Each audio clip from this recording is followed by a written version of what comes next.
At 4:37 on my wedding afternoon, the officiant opened the ivory envelope containing my vows and began reading words I had never written. I, Claire Bennett, enter this marriage understanding that the Whitmore family name, property, and legacy will always come before my personal ambitions. The chapel went silent. 200 guests turned toward me. My fiancé, Evan Whitmore, tightened his grip on my hands. The officiant hesitated. I looked past him toward the front pew. My future mother-in-law, Margaret Whitmore, sat perfectly straight in a silver silk dress. She was smiling. Not warmly. Triumphantly. The officiant looked at me.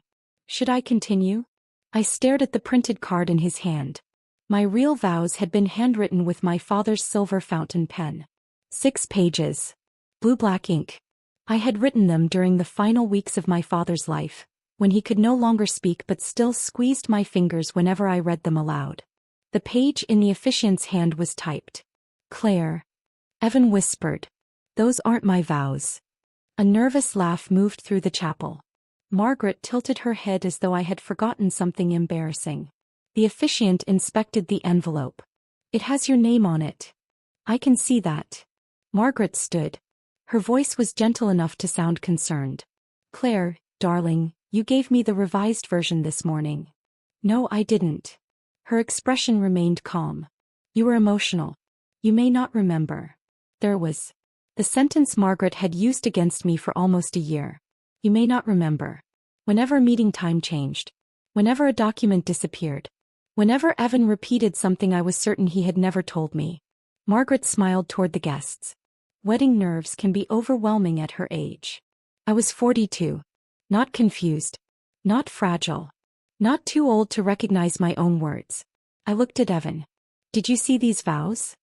His eyes moved toward his mother. Only for a second. But long enough. My stomach went cold. Evan. He lowered his voice. Claire, don't do this here. Answer me. We can discuss it afterward.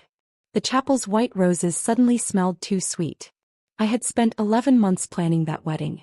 I restored the 19th century chapel myself, repairing its cracked plaster and saving the original oak doors from replacement. I chose every candle, every chair, every piece of music. And now the man I was supposed to marry wanted me to read someone else's words because confronting the truth might embarrass his family. The officiant quietly folded the card. We can pause. Margaret stepped into the aisle. There is no need to pause. She looked directly at me. Claire approved the language because she understands that marriage into this family comes with responsibilities. What language? Margaret glanced toward the officiant. He read the next paragraph silently. His face changed. Then he handed the card to me. I read it. I acknowledge that Whitmore Holdings and all related family trusts will remain under the exclusive control of the Whitmore family.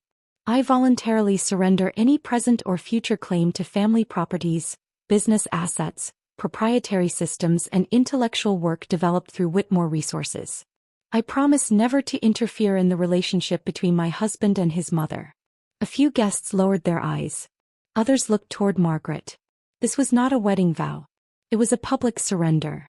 And the phrase proprietary systems told me exactly why Margaret had done it. My company, Bennett Acoustic Restoration, owned a specialized soundproofing and structural vibration system used in historic hotels. I had developed it with my father over 14 years. The Whitmore Hotel Group desperately needed that system. Without it, their largest renovation project could not pass city noise regulations. 4 months, Margaret had pressured me to transfer the patents into Whitmore Holdings after the wedding. I refused. Evan said he understood. Apparently he had simply changed strategies. I looked at him.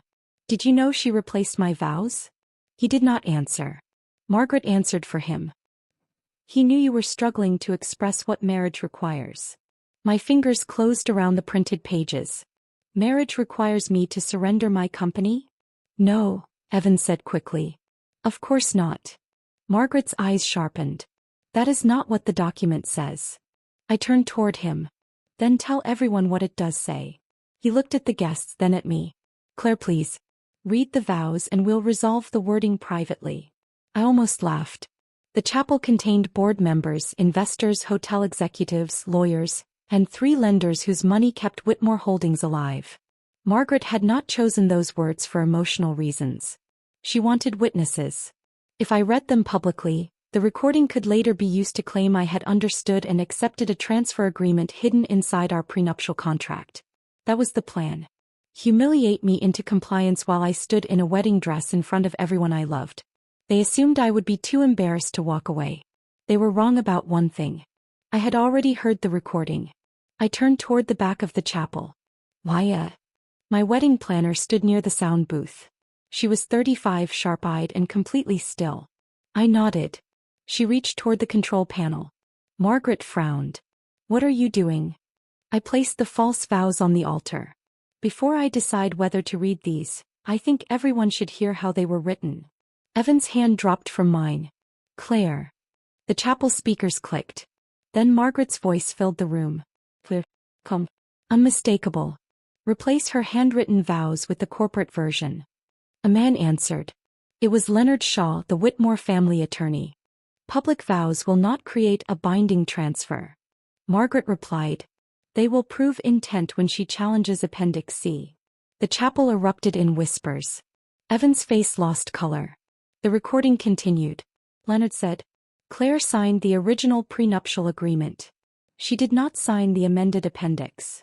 Margaret answered. She signed the final page. We inserted the appendix afterward. Someone in the second row gasped. Leonard lowered his voice. That exposes us to a forgery claim. Then Evan spoke. My fiancé. The man standing beside me at the altar. She won't challenge it once we're married. Every sound in the chapel disappeared. His recorded voice continued. Claire has spent 11 months planning this wedding. She won't walk away in front of 200 people. Margaret laughed softly. Exactly. Pride makes people predictable. On the altar, Evan stared at me. Where did you get that? I looked at him. That's your question? It was a private conversation. You discussed stealing my company inside a room wired for the wedding livestream. Margaret turned toward the sound booth. Stop the recording. Maya did not move. The recording continued. Leonard asked. What about the board? Bennett Acoustic is valued at $18 million. Margaret replied. Once the patent rights are inside Whitmore Holdings, the bank will release the restoration loan. By the time Claire understands the appendix, the money will be committed. Evan said. She'll still run her company. Margaret's voice hardened. Until the hotel project is complete. After that, we restructure. I looked at Evan. Restructure. He stepped closer. I can explain. The recording stopped. For a moment no one moved. Then Margaret pointed toward Maya. That audio was illegally obtained. Maya walked down the aisle carrying a tablet. The chapel microphones were recording during the scheduled soundcheck. Every member of the wedding party received written notice that the rooms were live. Margaret looked at Leonard. He was no longer sitting beside her. He had moved several seats away. I turned toward the officiant. Has the marriage license been signed? No. Then there is no marriage. Evan's voice cracked. Claire, don't make a decision while you're angry. I'm not angry. That frightened him more. I removed the engagement ring from my finger. Margaret stepped forward. You are making an enormous mistake. I placed the ring on top of the false vows. No. I looked at the woman who had spent a year calling my memory unreliable. I finally remembered who I was before your family began rewriting me. Then I turned toward the guests. The ceremony is over. But the recording I played in the chapel was only the first part. Because 3 hours earlier, my attorney had discovered what Margaret and Evan had already done with my signature. And if the bank transfer scheduled for Monday morning went through, walking away from the altar would not be enough to save my company. My name is Claire Bennett. I was 42 years old, and until 72 hours before my wedding, I believed I was marrying a man who loved my strength.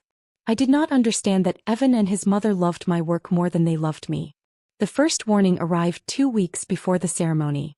I was reviewing the final prenuptial agreement with my attorney, Naomi Reed, when she noticed the page numbers changed from 28 to 34. Where are pages 29 through 33? She asked. Evan's attorney said they were standard trust schedules. Naomi requested them. He promised to send them. They never arrived.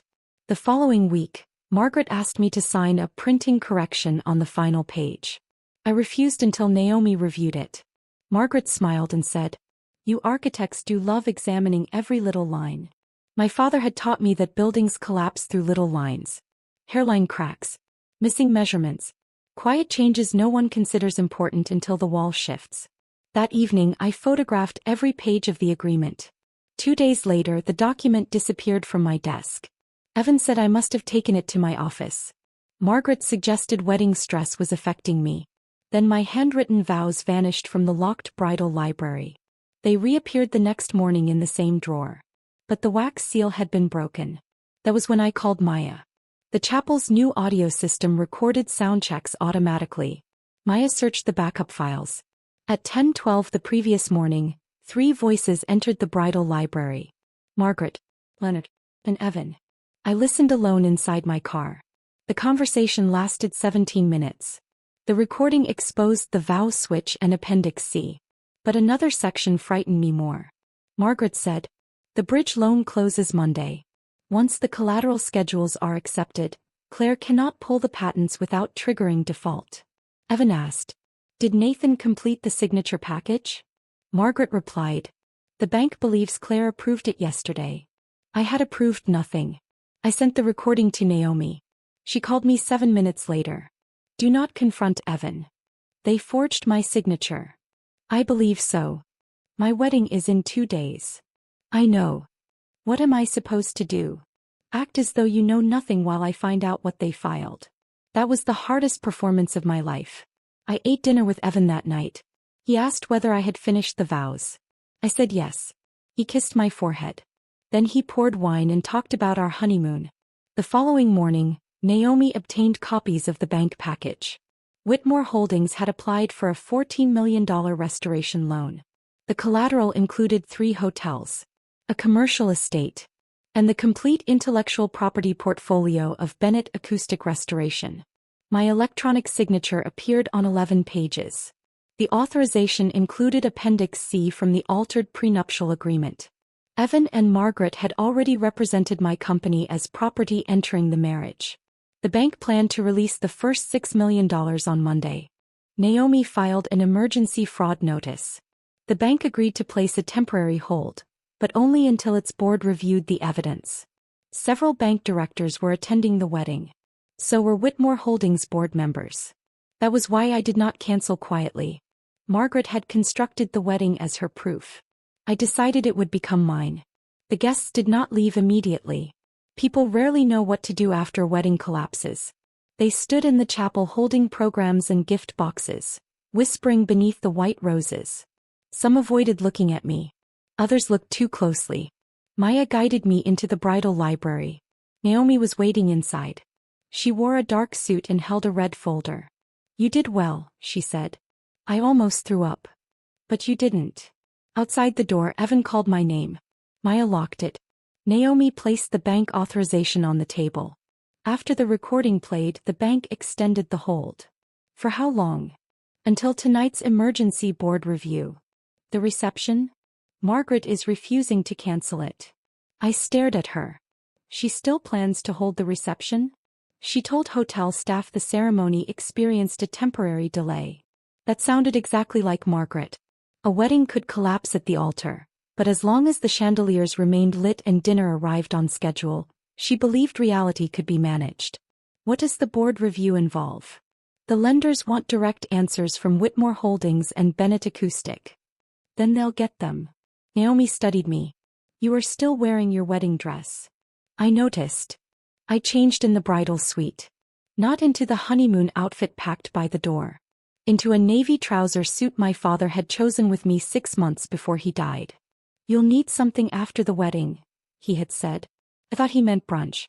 Perhaps he simply knew every woman should have clothes ready for the life she did not expect. I removed the veil, washed the lipstick from my mouth, and placed my father's silver fountain pen inside my jacket pocket. When I entered the reception ballroom, the quartet was playing. The tables were set. The cake stood beneath a wall of white flowers. Margaret was speaking to the catering manager as though nothing had happened. Evan stood near the bar with 2 board members. He walked toward me. "You changed clothes." So did the nature of the event. He looked around. We need to speak privately. No. Claire, the recording made everything sound worse than it was. You discussed inserting pages into my prenuptial agreement. I didn't insert them. You knew. I knew my mother wanted stronger business protections. You said I wouldn't walk away. His jaw tightened. I was afraid you would overreact. I left the altar. Was that the reaction you expected? He lowered his voice. The company is in trouble. Yours or mine? Whitmore Holdings employs 2,300 people. And that gives you the right to steal from mine? The patent transfer was temporary collateral. My company would default if your hotel project failed. It won't fail. Then why did you need my assets without my permission? He looked toward Margaret. That was the answer to every difficult question in Evan's life. His mother. Her plan. Her pressure. Her approval. I had mistaken his obedience for kindness. He did not shout because Margaret did it for him. He did not make threats because she made them first. He simply benefited. You could have asked me for help, I said. You would have said no. Yes. He looked almost offended. Why? Because your project failed structural testing twice. Because your cost estimates are fictional. Because your mother removed the independent engineer who challenged her. You always assume you understand our business better than we do. I understand enough not to risk $18 million of work on it. Evan's expression changed. For the first time, anger appeared without his mother's permission. We were supposed to become a family. A family does not require forged signatures. It required sacrifice. Wine. Before he could answer, Margaret approached. You have caused enough damage. She looked at my navy suit with open disgust. Put your dress back on. I thought I had misheard her. What? The guests are confused. You and Evan will make a joint statement explaining that the recording was taken out of context. I stared at her. You still think the wedding is happening? The license can be signed privately. No. Her voice became colder. You do not understand the financial consequences. I understand them very well. You are willing to destroy thousands of jobs because your feelings were hurt. Naomi stepped beside me. Mrs. Whitmore, accusing the victim of a forged transfer is not helping your legal position. Margaret's eyes moved toward her. This is a family discussion. Naomi opened the red folder. The bank considers it a fraud discussion. Several guests nearby became quiet. Margaret smiled as though Naomi had told a joke. You have no proof beyond an edited recording. Naomi removed 11 signature pages. Claire's electronic signature certificate was created from an office computer registered to Whitmore Holdings. Margaret looked at Evan. He looked at the floor. Naomi continued. The authentication code was sent to a phone ending in 4412. I knew the number. Margaret's private phone. Additionally, the altered Appendix C was created by Leonard Shaw's assistant at 11:46 p.m. last Sunday. Leonard was standing near the ballroom exit. When Naomi said his name, he left. Margaret watched him go. Then she whispered, "Coward." I looked at her. He is the coward? The bank directors requested a private meeting in the hotel's upper conference suite. Whitmore Holdings board chair Helen Ward joined them. Helen was 62, silver-haired, and one of the few people Margaret treated as an equal. She had attended the wedding because she believed the marriage would stabilize relations between our companies. Instead, she received evidence that Margaret had attempted to steal one. At 7:30, 12 people gathered around the conference table. Margaret sat at the head. Evan sat beside her. I sat opposite them with Naomi. The bank's risk director began. Mrs. Bennett, did you authorize Bennett Acoustics' intellectual property as collateral? No. Did you sign Appendix C? No. Did you consent to the electronic signature package? No. Margaret interrupted. Claire discussed combining the companies many times. I discussed collaboration. You told Evan what was yours would become his. I said that about the kitchen cabinets. One director looked down to hide a reaction. Margaret continued. She publicly accepted the family structure. I placed the false wedding vows on the table. These were substituted without my consent. They accurately reflected prior conversations. Then why did you need to replace mine? She did not answer. The bank director turned toward Evan. Did you know the vows had been changed? He looked at me. Then at his mother. I knew there would be business language. Did you know Claire had not approved it? Silence. Helen Ward folded her hands. Answer. Yes. The word broke something final inside me. Not because it surprised me. Because part of me had still hoped he would find one truthful way to say he had not understood. The bank director continued. Did you know the appendix was inserted after Claire signed the prenuptial agreement? Evan exhaled. I knew additional schedules were being prepared. That was not the question. Margaret leaned forward. My son is not responsible for legal drafting. Helen looked at her. He is chief executive of the company using the document. Margaret's composure began to crack. This loan saves Whitmore Holdings. Helen replied. Fraud does not save a company. It delays the funeral.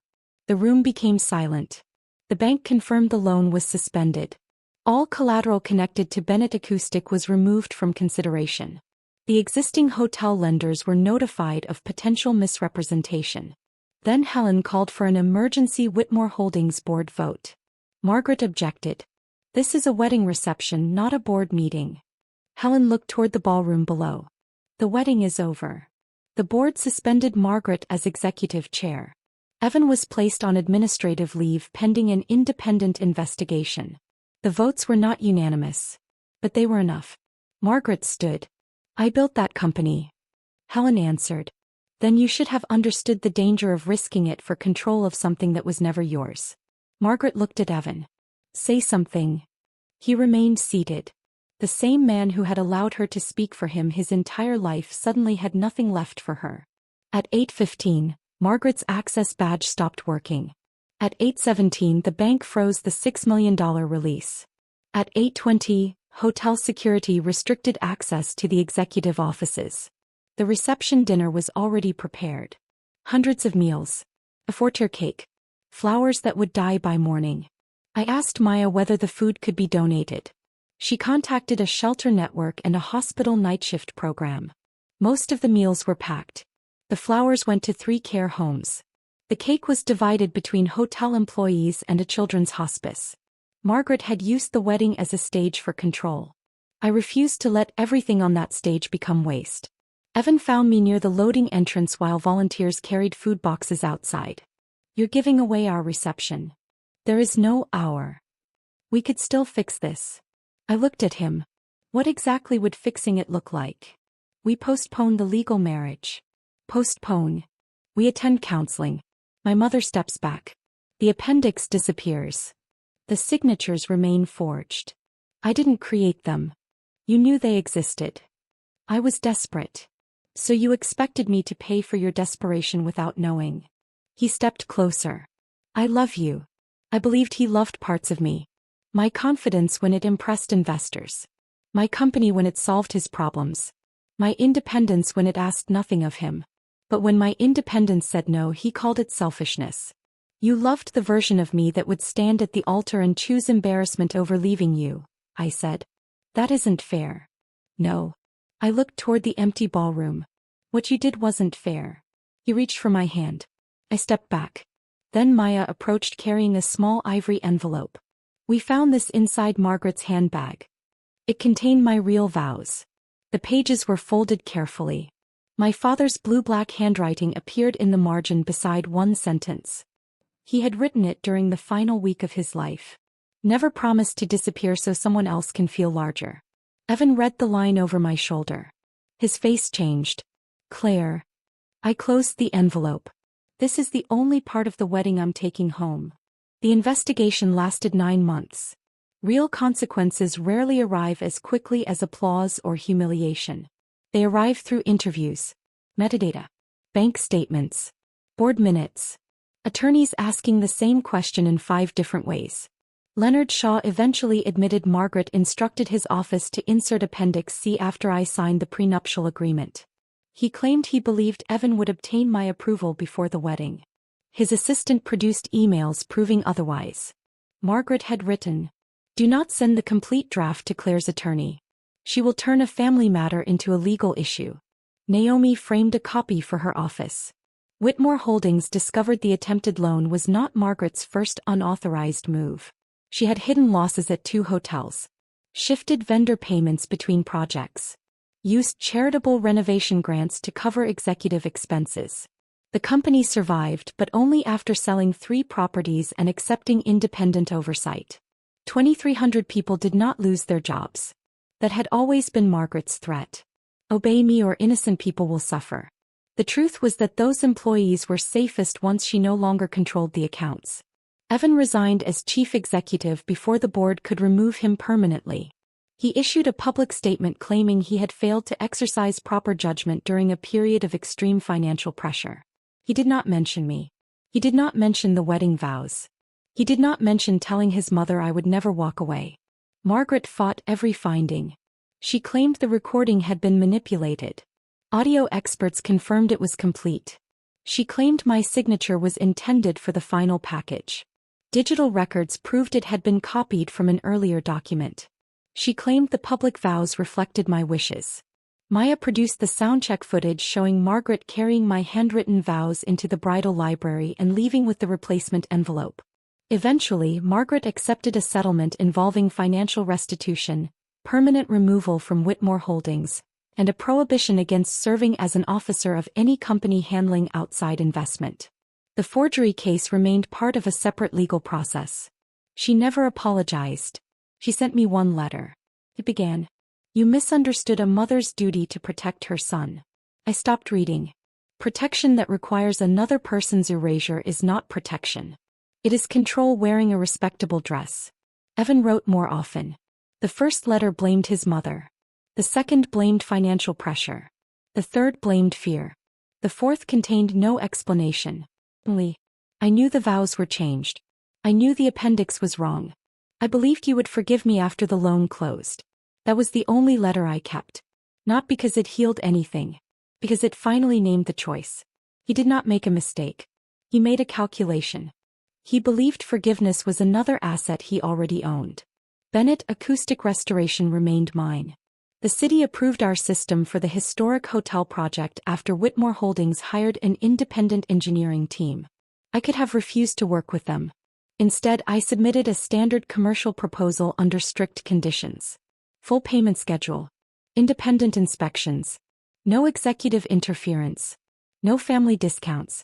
Helen Ward accepted every condition. "You're willing to help the company after what happened?" she asked. "I'm willing to help the employees and preserve the building." That sounds like forgiveness. No. I looked at the contract. It sounds like boundaries. Our team completed the project 14 months later. The hotel opened without a rooftop nightclub Margaret had insisted on adding. The revised design was smaller, safer, financially realistic. The building did not need a dramatic vision. It needed honest measurements. So did I. For several months after the wedding, I could not enter the restored chapel. I drove past it, saw photographs online, received messages from couples asking whether I still recommended the venue. But I could not look at the altar without hearing Evan say, "She won't walk away in front of 200 people. Then Maya called. A bride using the chapel had lost her job 2 weeks before her ceremony. She and her partner could no longer afford the venue balance. Maya asked whether Bennett Acoustic could sponsor the sound system. I agreed.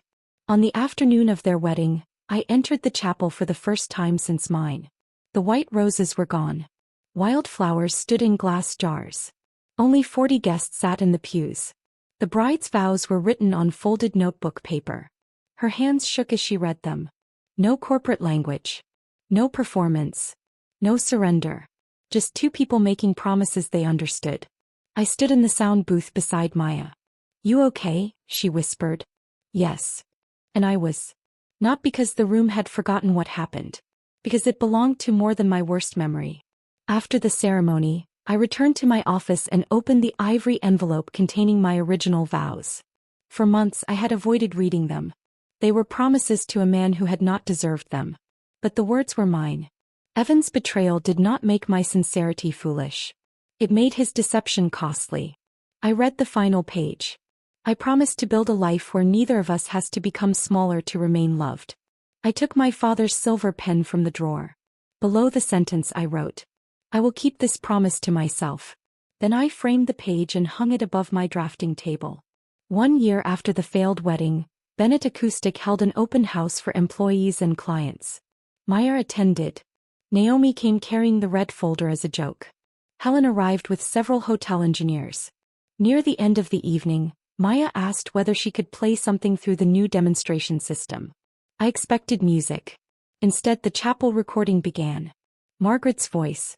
Replace her handwritten vows with the corporate version. I turned toward Maya. She smiled. Wait. The recording continued for only 10 seconds. Then it cut to my voice at the altar. Those aren't my vows. The room became quiet. Finally, the recording changed again. This time it played the words I had written beneath my original promise. I will keep this promise to myself. Maya raised her glass. To hearing your own voice before reading someone else's words. People applauded. Not wildly. Not as revenge. As recognition. That was when I understood the recording had changed meaning. At the wedding it had been evidence. A weapon against a lie. 1 year later it was a boundary captured in sound. Proof that there had been one moment when everyone expected me to remain silent. And I did not. My mother-in-law replaced my wedding vows because she believed controlling the words would control the woman reading them. Evan allowed it because he believed love would make me predictable. They expected the dress, the guests, the money, and the shame of a cancelled wedding to trap me at the altar. But public pressure only works when protecting the appearance matters more than protecting yourself. I lost a wedding that afternoon. I did not lose a marriage. The honest marriage they promised me had never existed. What I saved was my name, my company, my father's work, and the part of me that still recognized my own voice when someone placed different words in front of me. Sometimes karma does not arrive after the wedding. Sometimes it is already connected to the speakers, waiting for someone brave enough to press play. Tell me in the comments where you're watching from. What would you have done if your mother-in-law replaced your vows and your fiancé asked you to continue? Would you have walked away immediately, or played the recording in front of everyone? Subscribe to her final move for more fictional stories about betrayal, hidden evidence, intelligent revenge, and women who refuse to disappear.